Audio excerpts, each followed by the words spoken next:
L'aide à la création de la Fondation Gann s'attribue sur scénario et elle s'élève à 53 000 € répartis entre le producteur et le réalisateur et peut être enrichie d'apports en industrie.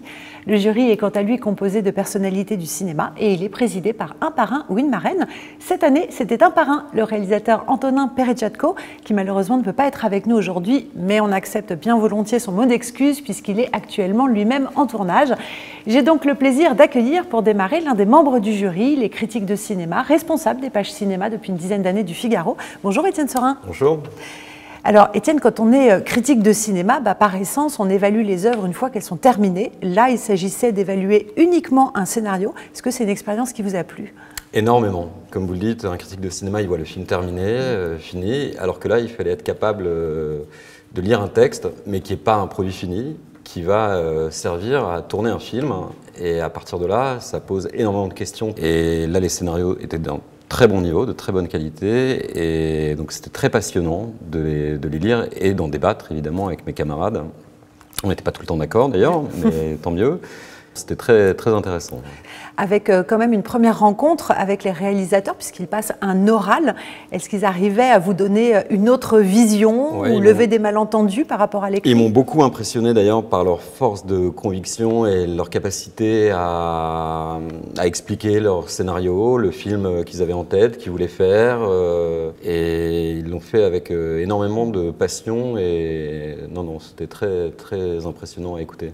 Alors dans tous les projets, vous ne deviez en retenir que 4, mais vous n'étiez pas seul à avoir cette responsabilité. Heureusement. Ouais. Qui étaient vos compagnons de cordée dans le jury ? Mes compagnons étaient d'abord le président, qui n'est pas là malheureusement, qui est le réalisateur Antonin Peredjatko, lauréat en 2014 de la Fondation Gann d'ailleurs pour La Loi de la Jungle, et avec lui Elsa Cornevin, productrice et fondatrice de Serena Productions, Laurence Gachet, distributrice et fondatrice de Paname Distribution, et le scénariste Julien Lilti. Est-ce que dans tous les projets que vous avez étudiés, vous avez trouvé peut-être une couleur particulière, des enjeux, des thèmes récurrents ? La couleur, pour le dire vite, elle est plutôt sombre. C'est des histoires fortes et peu de comédie dans ce qu'on a lu. Et une notion qui est apparue, alors on peut le voir a posteriori, mais qui apparaît, c'est la notion de territoire, qui est d'ailleurs un thème d'une actualité brûlante. Alors là, c'est des territoires qui vont de la Corse à la Colombie, d'ailleurs, on bourlingue pas mal. Et le territoire, évidemment, induit l'idée d'identité, de communauté, et ces scénaristes et réalisateurs l'appréhendent de manière très différente, mais avec beaucoup d'acuité. Ouais. Alors le parrain du jury étant malheureusement absent, c'est à vous de nous annoncer le premier lauréat de l'aide à la création 2023. Le premier lauréat, c'est Frédéric Farucci pour son second film, Un Mohican. Et c'est en Corse que nous partons sur les pas de Joseph, un berger qui a tué accidentellement le mafieux qui tentait d'acheter son terrain. Joseph est traqué de toutes parts, mais soutenu par sa nièce Vanina, qui à distance va peu à peu construire sa légende en le rebaptisant le Mohican. Bonjour Frédéric. Bonjour Charlotte. Étienne, j'imagine qu'il n'y a pas que l'air pur et la mer turquoise qui vous a séduit dans ce projet. Non, il y a les moutons également, qui m'ont beaucoup plu.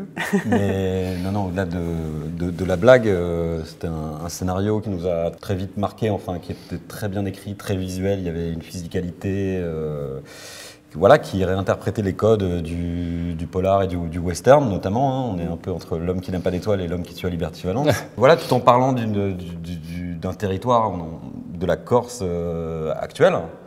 Donc la combinaison des deux était très pertinente et très, très convaincante. Frédéric, on est d'accord que c'est une pure fiction, mais néanmoins, vous avez réalisé un documentaire en 2017 sur un berger corse. Est-ce qu'on peut légitimement y voir un lien de cause à effet ? Oui, complètement. Ce berger est l'inspirateur de cette histoire. C'est une rencontre qui était bouleversante pour moi, parce que c'est un éleveur de caprins de littoral, ce qui est assez rare, dans l'extrême sud de la Corse, qui, dès qu'on s'est rencontrés, se définissait comme une anomalie dans le territoire, comme même le dernier des Mohicans. Le titre vient d'une de ses expressions, parce qu'il élève des chèvres à un endroit où il pourrait y avoir des golfs, des villas de luxe, des complexes hôteliers. C'est un territoire qui est sujet à une forte pression spéculative, immobilière. Et lui se décrit comme une anomalie. Il dit qu'il ne peut pas transmettre l'exploitation à ses fils, de peur qu'un jour ils reçoivent la visite d'affreux qui leur diraient d'aller élever leurs chèvres à la montagne. Alors, Comment répondre à une telle injonction? En fait, c'est une question que pose le film, notamment. Alors, un héros qui fuit dans une nature hostile avec des hommes à ses trousses, on est d'accord qu'on est, comme le disait Étienne, en plein western. Oui, complètement. C'est un genre qui me plaît énormément. C'est un genre auquel j'ai pensé en le voyant. Là aussi, c'est lui qui inspire ça.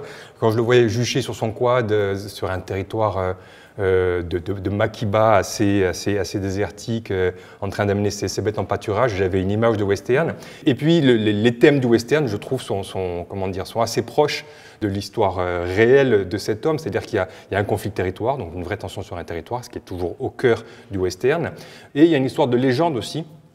Et la Corse est une terre où la légende se répand assez vite et assez fortement autour d'individus du réel qui sont transformés via la mythologie populaire en personnages de légende. Donc du coup, c'était vraiment un contexte et un territoire qui me poussait vraiment à aller vers le western et qui m'attirait énormément. La Corse est un territoire que vous connaissez vraiment intimement, personnellement. Est-ce qu'au moment de l'écriture du scénario, c'était un atout ou plutôt un frein à l'imagination? C'est un atout parce que j'ai écrit les scènes en pensant à des endroits bien spécifiques qui me travaillent depuis longtemps. Donc je pense que ça a été un accélérateur. En tout cas, c'était une économie de repérage pour les productrices. Et alors, le film met en parallèle deux espaces. Il y a l'espace immense et sans cadre de Joseph, qui est en pleine nature, mais aussi l'espace assez réduit et condensé des écrans sur lesquels travaille Vanina. Est-ce que c'était pour vous comme deux visions du monde complémentaires? Oui, complètement. Complètement. C'est deux visions du monde complémentaire et deux démarches complémentaires. C'est-à-dire que lui, c'est un homme qui dit non à une contrainte, à quelque chose qui est pour lui insoutenable. Et sa nièce, en fait, choisit de prendre fait et cause pour lui et de donner un sens à ce nom, de donner un sens politique à ce nom. Et le moyen qu'elle utilise pour ça, pour essayer de rendre une sorte de combat individuel en combat collectif, ce sont les réseaux sociaux. Et oui, effectivement, ça me passionnait de voir comment le petit objet, cet écran à travers lequel on voit le monde, en fait, pouvait peut-être avoir une influence positive sur le territoire. Alors, hasard du calendrier, et c'est rarement le cas pour les lauréats de l'aide à la création, vous avez déjà tourné le film, vous êtes actuellement en montage. Est-ce que déjà tout s'est passé comme prévu? Ça ne se passe jamais comme prévu. mais c'était plutôt riche en bonnes surprises. Ouais. Donc je ne me plains pas, j'ai de très belles images et des comédiens qui ont magnifiquement incarné les personnages que j'avais écrits. Alors un mot sur le casting, justement? Oui, alors le Mohican est interprété par Alexis Mananti de splendide manière. Il apporte une singularité, une étrangeté, beaucoup d'émotions aussi à ce personnage. Et sa nièce, Vanina, est interprétée par Mara Taquin. Une jeune actrice belge. Une jeune actrice belge, exactement, qui apporte une énergie et un talent fou aussi au film. Donc je suis très heureux.